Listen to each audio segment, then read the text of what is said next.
नमस्ते।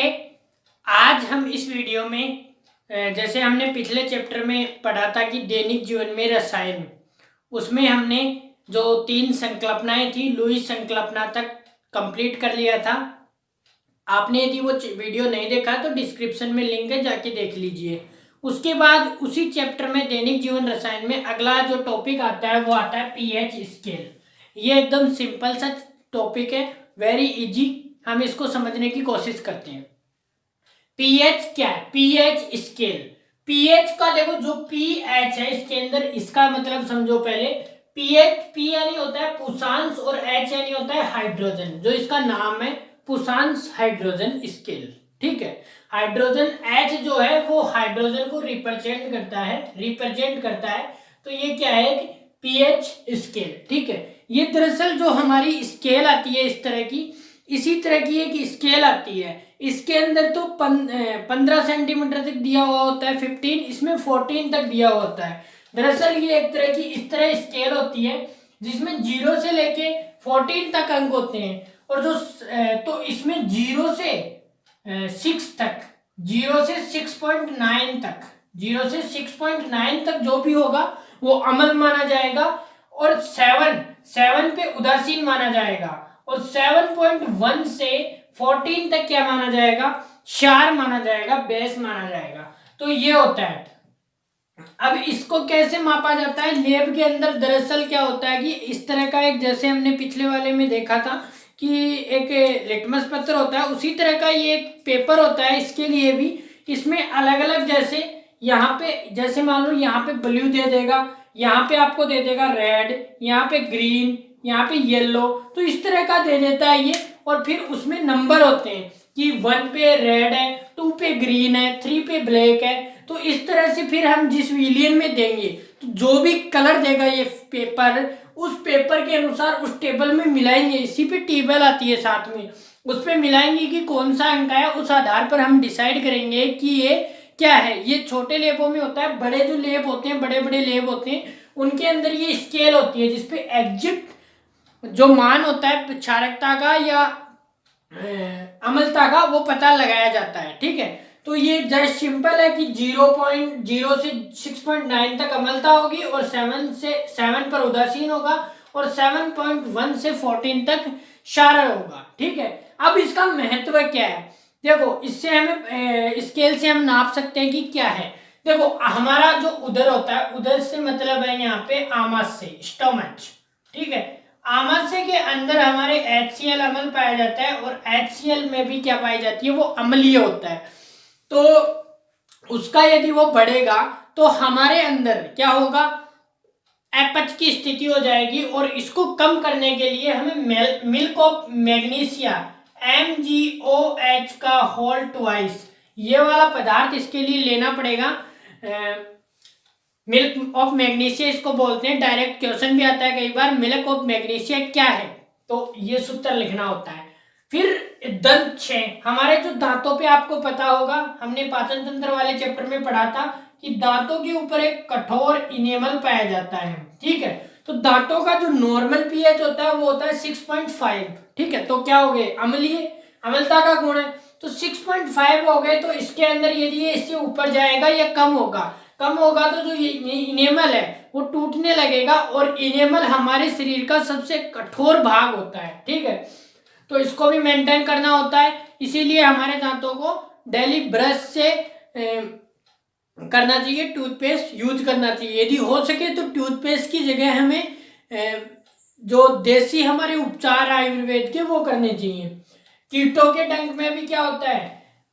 पीएच होता है। अम्ल वर्षा, अम्ल वर्षा जैसे आजकल बहुत सारी फैक्ट्रियां हो गई, कोयले हो गए या अनेक केमिकल्स की फैक्ट्रियां हो गई, वो क्या होता है? वातावरण में चला जाता है और फिर वो बारिश हो जाती है। तो उसमें कुछ अम्ल की मात्रा होती है, उसे अम्लीय वर्षा कहते हैं। ये भी हमारे पारितंत्र के लिए नुकसानदेह है। मृदा की पीएच, जो हमारी मिट्टी होती है पृथ्वी, तो इसकी भी कुछ पीएच होती है। उससे ज्यादा चला गया तो हमें नुकसान है, यदि कम हो गया तो भी नुकसान है। तो ये था आपका पीएच। हमने पीएच स्केल कंप्लीट कर लिया। अभी हम जो ये चैप्टर है इसके अंदर आपके 5 उपयोगी जो यौगिक है वो दे रखे हैं। जैसे बेकिंग सोडा हो गया, धावन सोडा हो गया, विरंजक चूर्ण, नमक, NaOH, इस तरह के 5 दे रखे हैं। उनका हम डिटेल में अध्ययन करेंगे और इनमें से एक हर बार एग्जाम में आता है। तो पहला जो है वो है NaCl, सोडियम क्लोराइड, और इसका जो साधारण नाम होता है वो होता है नमक। नमक, नमक मीन्स हमारे घर में जो हम मसालों के अंदर यूज करते हैं सब्जी बनाने में, वही नमक है ये NaCl, ठीक है। जिसका रासायनिक नाम है सोडियम क्लोराइड, साधारण नाम है नमक। इसकी जो pH होती है वो होती है 7, मतलब 7 pH का मतलब ये उदासीन होता है, न्यूट्रल होता है, ठीक है। और इसको बनाया कैसे जाता है? खारे पानी की झीलें होती हैं, जैसे सबसे ज्यादा मात्रा में राजस्थान में राजसमंद जिले के सांभर है, वहां पे एक तहसील, उसके अंदर खारे पानी की झीलें हैं, वहां पे इसका निर्माण ज्यादा किया जाता है। वैसे पूरी दुनिया में किया जाता है, लेकिन राजस्थान में इसका थोड़ा ज्यादा किया जाता है। वहां पे क्या किया जाता है, जैसे कि खारे पानी की झील है, उसमें पानी भर दिया जाता है, फिर कुछ समय तक उसको रखा जाता है। तो खारे पानी में नमक की मात्रा ज्यादा होती है, वो ढल जाता है। फिर इसके अंदर क्या होता है, MgCl2 और CaCl2, जो आपने नमक निकाला प्राकृतिक रूप से, उसके अंदर मैग्नीशियम क्लोराइड और कैल्शियम क्लोराइड की मात्रा हो जाती है। तो इसके लिए उसमें क्या किया जाता है, एक टंकी रहती है पूरी, ठीक है। उस टंकी के अंदर उस नमक को डाला जाता है, जो भी आपने बनाया है, ठीक है, उसके अंदर डाल दिया जाता है। फिर उसके अंदर हाइड्रोक्लोरिन गैस को प्रवाहित किया जाता है, जिससे वो नमक एकदम प्योर NaCl बन जाता है, ठीक है। अब इसके गुण क्या क्या हैं, ये हो गई बनाने की प्रक्रिया, साधारण नाम। अभी इसके गुण क्या हैं? इसका गुण ये है कि एक सफेद ठोस होता है। हमें सबको पता है कि नमक को जब हम देखते हैं, अपने घर में देख लेना कितना सफेद होता है। यदि नमक ही नहीं देखा ना तो कुछ नहीं देखा। नमक अपने घर में देख लेना, व्हाइट नमक होता है, एकदम सफेद कलर का नमक होता है, ठीक है। इसका जो गलनांक होता है, यानी कि ये गलता कितने पे, गर्म करने पे 1081 केल्विन पे ये गल जाता है, ठीक है। अभी ये केल्विन क्या है, केल्विन 3 मेन पैमाने आते हैं मापने के, जैसे सेंटीमीटर, मीटर, ये तो होते हैं हमारी लंबाई को मापने के। जैसे तापमान को मापने के लिए फ़ारेनहाइट, डिग्री सेल्सियस और केल्विन ये आते हैं। आगे वाले जैसे चैप्टरों में आएंगे तो कहीं बताएंगे, या फिर अलग से इसकी वीडियो बनाएंगे। तो ये होता है, इतना इसका केल्विन होता है, मतलब ये थोड़ा कम होता है, बहुत कम होता है, जल्दी गल जाता है गर्म करने पे। विलय, ये जल के अंदर बहुत तेजी से विलय हो जाता है। कभी नमक को अपने घर में से थोड़ा नमक लेना, जल में डालना और घोल के देखना, बहुत फास्ट वो घुल जाएगा नमक के अंदर, ठीक है। ये आप सारा प्रैक्टिकल करके देख सकते हो। आयनित हो जाता है, मतलब ये थोड़ा सा है कि NaCl है वो क्या हो जाता है, आयनित हो जाता है। आयनित का मतलब सोडियम Na+ और Cl- धारण करके अंदर टूट जाता है, और जल जो होता है H2O H+ और OH- में टूट जाता है। फिर ये क्या करता है, इधर से HCl अम्ल का निर्माण कर लेता है, ठीक है। तो इस तरह से ये आयनित होकर फिर आगे क्रिया भी कर सकता है, ठीक है। आयनित तो ये होता है ये। अब इसके यूज क्या है डेली लाइफ में? सभी को पता है खाने में नमक कम है तो नमक डाल लो थोड़ा सा, हमारे टेस्ट के लिए सब्जी में और भी बहुत सारी चीज़ों में हम डाल लेते हैं, सभी को पता है। यदि जिसको नहीं पता तो वो सब्जी नहीं खाता। उपयोग क्या है? हिमकरण, हिमीकरण है, मतलब हिमीकरण का मतलब जमाना। यदि किसी चीज को आपको जमाना है तो उसके अंदर नमक डाल दीजिए, जमाने का काम करेगा वो, ठीक है। आप कभी गर्मियों के अंदर यदि आइसक्रीम खाए हो, मतलब बढ़िया वाली नहीं, बढ़िया वाली अलग टाइप की आती है, लेकिन जो आप वो आते हैं ना गाँव के अंदर बड़े बड़े बॉक्स लेकर, उनके अंदर कभी वो लाल और हरी वाली आइसक्रीम खा के देखना, 2-2 3-3 रुपए की मिलती है गर्मियों में।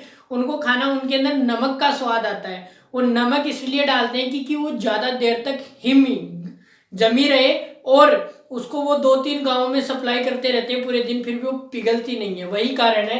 और आइसक्रीम के लिए आपकी जानकारी के लिए बता दूं, एक और पदार्थ आता है जिलेटिन, जो भी आइसक्रीम के जमाने के लिए काम में लिया जाता है।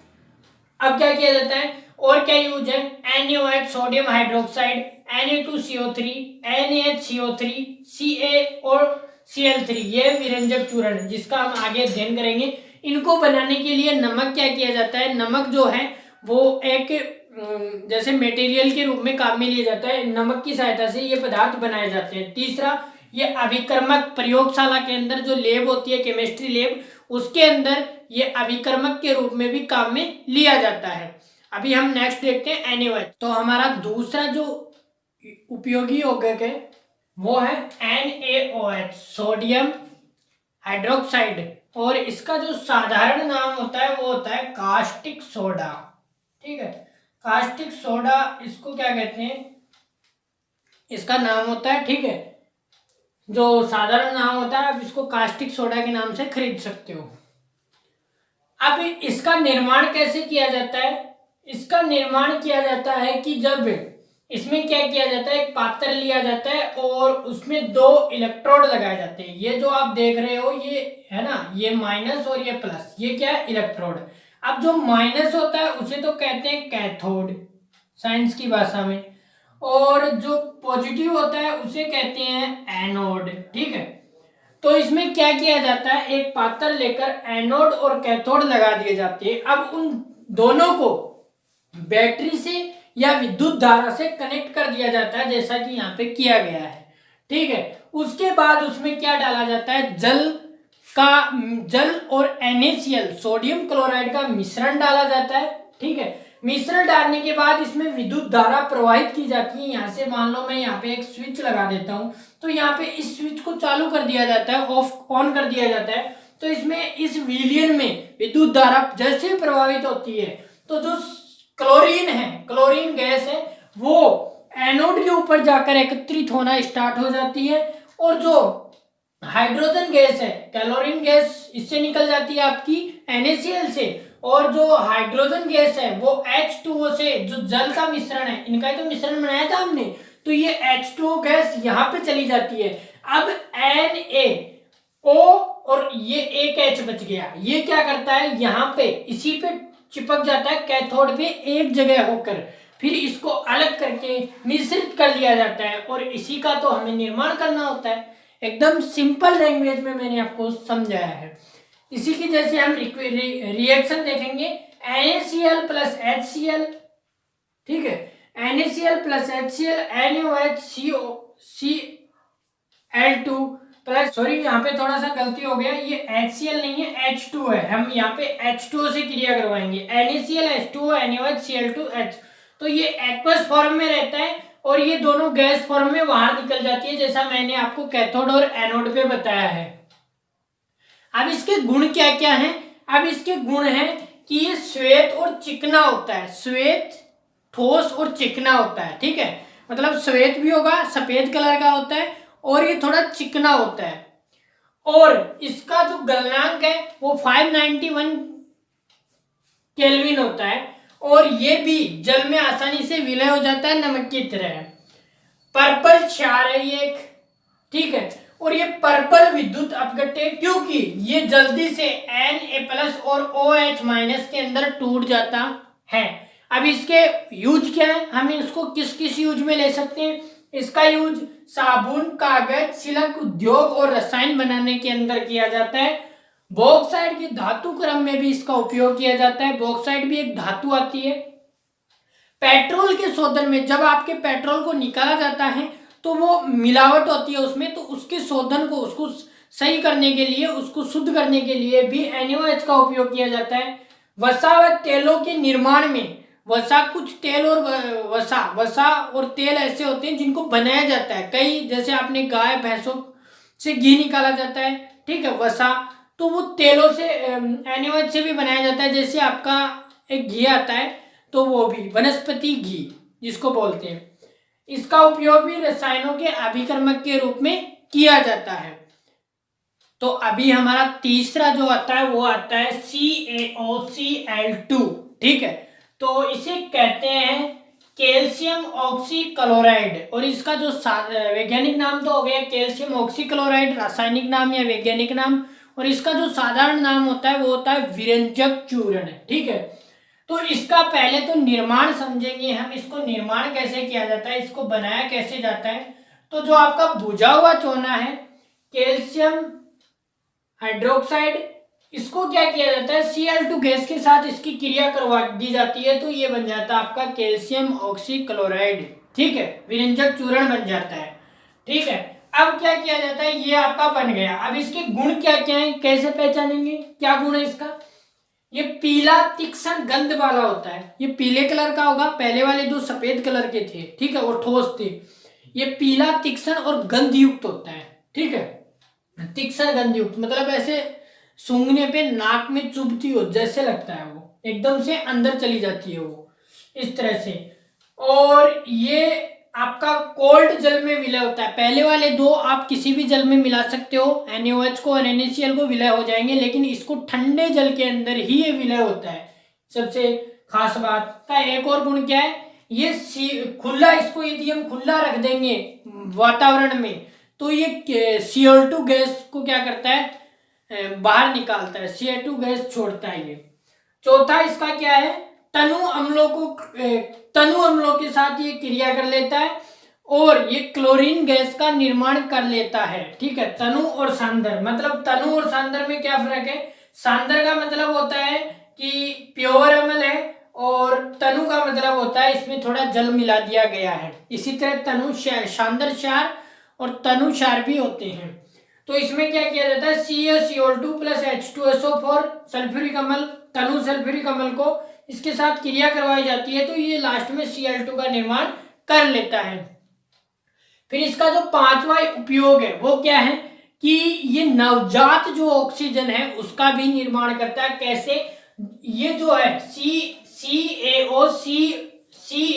CaOCl2, ये सिर्फ क्या करता है, Cl2 जो इसकी क्लोरीन गैस है, सिर्फ इसकी क्लोरीन गैस के साथ यदि H2O जल की क्रिया करवा दी जाए तो ये 2 HCl सल्फ्यूरिक हाइड्रोक्लोरिक अम्ल प्लस नवजात ऑक्सीजन बनाता है। और ये वेरी इंपॉर्टेंट अभिक्रिया है, ये पूछा भी जाता है कि नवजात ऑक्सीजन का निर्माण कैसे किया जाता है। विरंजक चूर्ण की क्लोरीन गैस को जब जल के साथ क्रिया करवाई जाती है तो ये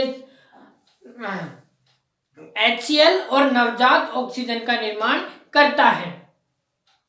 अब इसके उपयोग क्या क्या है? वस्त्र उद्योग में इसका उपयोग किया जाता है, कागज उद्योग में इसका उपयोग किया जाता है, पेयजल को शुद्ध करने में, जो हमारा पीने वाला जल आता है प्योरीफायर का, उसमें भी इसको लगाया जाता है शुद्ध करने के लिए, और रोगाणुनाशक में भी ये काम करता है। बाकी इसका पांचवा उपयोग एक और है, लैब के अंदर इसको अभिक्रमक के रूप में उपयोग किया जाता है, जो कि NaCl को भी किया जाता है और NaOH को भी किया जाता है। हाँ, तो अभी हमारा जो चौथा है वो है NaHCO3। इसका जो रासायनिक नाम होता है वो है सोडियम हाइड्रोजन कार्बोनेट, यानी कि बेकिंग सोडा।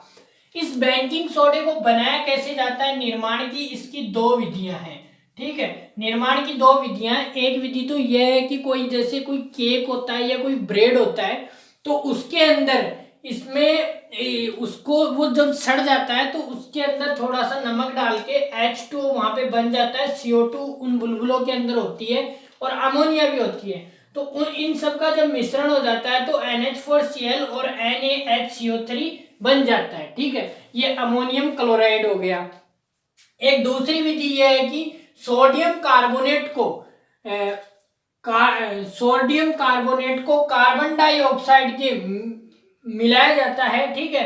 तो H2O तो वहां पे थोड़ा बहुत होता है लेकिन मेनली यही है। इसके बाद इसमें कर दिए ये बन जाता है बेकिंग पाउडर, ठीक है, सोडियम कार्बोनेट के रूप में। अब इसके गुण क्या क्या हैं?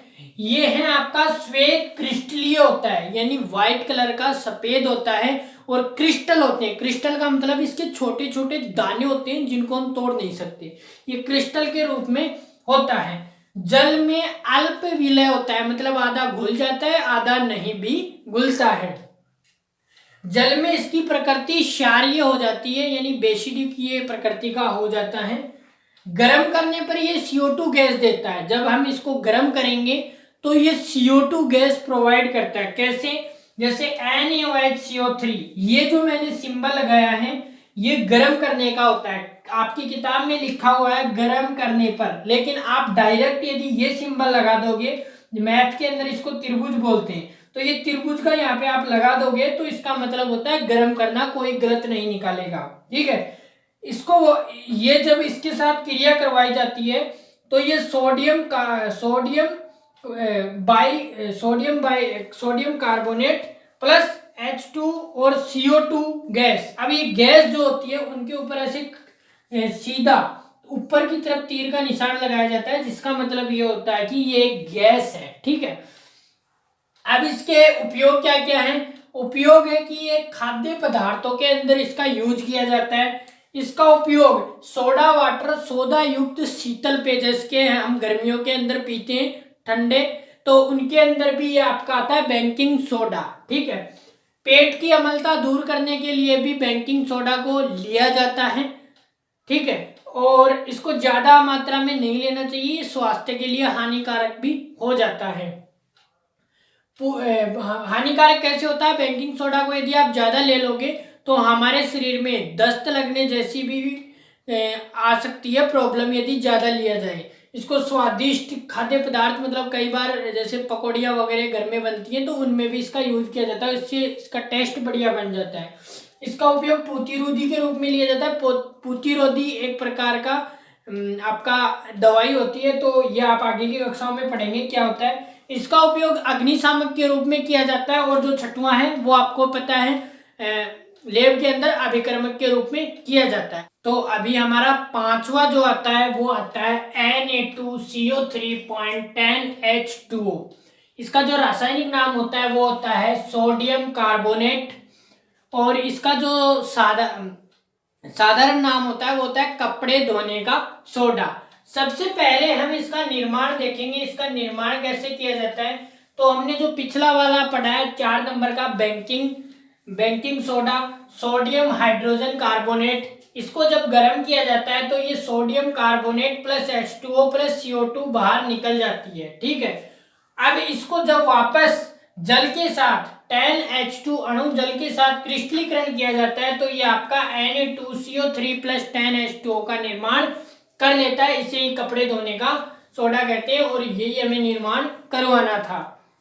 बाकी इसके गुण क्या क्या है? ये सफेद क्रिस्टलीकरणीय होता है, जल में विलय होता है, ये जल में क्षारीय होता है, ये सोडा एस का निर्माण करता है। सोडा एस का निर्माण कैसे करता है? ये Na2CO3.10H2O जो इसका रासायनिक सूत्र है, इसको जब 373 केल्विन पर जब इसे क्रिस्टलीकरण गर्म किया जाता है, ठीक है, तो ये क्या करता है? Na2CO3 sodium carbonate plus 10H2O, यानी कि एक तरह से इसमें थोड़ा सा इसको गर्म करके इसमें से जल को बाहर निकाल दिया जाता है वाष्प के रूप में, तो ये सोडा एस कहलाता है। ठीक है, अब इसका उपयोग क्या क्या है, यूजेज क्या है? यूजेज में इसका धुलाई करने के अंदर, धुलाई सफाई वगैरह करने के अंदर इसको काम में लिया जाता है। ये वही है जिसे हम डिटर्जेंट कहते हैं, अपमार्जक कहते हैं, सर्फ जिसे कहते हैं हम भाषा में। तो इसका निर्माण कास्टिक सोडा, बेकिंग पाउडर, कांच, साबुन, बोरेक्स बनाने में, ये बोरेक्स क्या है? जो मनका होता है, मनका माला वगैरह बनाने में वो है ये बोरेक्स। इसका निर्माण अपमार्जक के रूप में किया जाता है, अपमार्जक जैसा कि मैंने बताया सर्फ वगैरह। चौथा ये है कागज, पेंट, वस्त्र उद्योग में इसका उपयोग किया जाता है। और जो पांचवा प्रयोगशाला में अपमार्जक के रूप में भी इसका उपयोग किया जाता है। तो हमारा छठवां और लास्ट जो उपयोगी यौगिक है वो है CaSO4.12H2O। इसको कहते हैं, साधारण नाम जो इसका है वो है प्लास्टर ऑफ पेरिस। ठीक है, और इसका जो रासायनिक नाम है वो है कैल्शियम सल्फेट। दरअसल ये कहाँ पे पाया गया था? सबसे पहले कहाँ पे बनाया गया था? ये बनाया गया था फ्रांस की राजधानी है पेरिस में इसको बनाया गया था। ठीक है, तो इसी के कारण इसे POP, इसका POP भी नाम दिया गया है, इसे POP भी कहते हैं। ठीक है, तो देखो इसके 3 नाम हो गए, प्लास्टर ऑफ पेरिस, एक इसका वैज्ञानिक नाम हो गया कैल्शियम सल्फेट, एक POP। ठीक है, इसे फ्रांस की पेरिस में सबसे पहले बनाया गया था। तो इसमें क्या है कि इसको बनाया कैसे जाता है, पहले निर्माण की विधि देखते हैं। निर्माण की विधि के अंदर जो आपका जिप्सम है, जिप्सम खदानों से खोदकर निकाला जाता है। तो जिप्सम का जो सूत्र होता है वो होता है CaSO4.2H2O, 2 जल के अणु होते हैं। तो इसी जिप्सम को 393 केल्विन पर जब गर्म किया जाता है तो कैल्शियम आपका कैल्शियम सल्फेट 0.5 H2O लेकर बनता है और साथ में जल बाहर निकल जाता है। ठीक है, तो इसी तरह इसका निर्माण किया जाता है। बाकी आपको प्लास्टर ऑफ पेरिस देखना हो तो आप डॉक्टर के पास जाना, या आमतौर पे कई बार किसी का आपने देखा होगा तो किसी का पैर वगैरह टूट जाता है, हाथ वगैरह टूट जाता है, तो उस पर एक व्हाइट कलर का पट्टा बांधा जाता है और उसमें एक पाउडर सा निकलता है। वो पाउडर ही क्या है? प्लास्टर ऑफ पेरिस है। ठीक है, इसको क्या किया जाता है? श्वेत, ठोस, चिकना, ये एक ऐसा पदार्थ है, इसके गुण है श्वेत, ठोस और चिकना होता है। पाउडर से चिकना चिकना सा होता है। ठीक है, लगभग जो हम गर्मियों के अंदर यूज करते हैं लगभग वैसा ही होता है लगभग ये, तो वो भी चिकना होता है, लेकिन वो थोड़ा उससे भिन्न होता है। ये 15 से 20 मिनट के अंदर यदि आप पानी में इसे भिगो दिए जाएं तो ये ठोस बन जाता है। बाकी विलय हो रहे थे, कोई अल्प विलय हो रहा था, लेकिन ये पहला जो छठवां है वो ठोस बन जाता है 15 से 20 मिनट के अंदर। अब इसके यूज क्या है? इसका यूज है हड्डियों को जोड़ने में। आपने जो प्लास्टर वगैरह देखा होगा तो उसमें इसका यूज होता है। जो व्हाइट कलर का पदार्थ होता है वही यही होता है। भवन निर्माण में भी इसका उपयोग किया जाता है। दंत चिकित्सक भी इसका उपयोग किया जाता है, इसका उपयोग करता है। मूर्ति निर्माण में भी किया जाता है और अग्नि वगैरह में इसका यूज किया जाता है। ये जो छठवां है इसका उपयोग अभिकारक केमिस्ट्री लैब में इसका उपयोग नहीं किया जाता है। एक बार दोबारा सुन लो, जो प्लास्टर ऑफ पेरिस है इसका उपयोग प्रयोगशाला में अभिकर्मक के रूप में नहीं किया जाता है। बाकी जो आपके 5 बच गए उनका किया जाता है। तो आज के लिए बस इतना ही। इस वीडियो में हमने देखा कि उपयोगी पदार्थ और पीएच स्केल क्या है। अभी हमारा जो नेक्स्ट टॉपिक आएगा, एक और बचा है साबुन और अपमार्जक, वो हम अगले वीडियो के अंदर पढ़ाएंगे। तो आपने यदि अभी तक इसी YouTube चैनल को सब्सक्राइब नहीं किया तो सब्सक्राइब कीजिए और इस वीडियो को अपने फ्रेंड्स के साथ शेयर कीजिए। मिलते हैं हम नेक्स्ट वीडियो के अंदर साबुन और अपमार्जक चैप्टर के साथ। जय हिंद।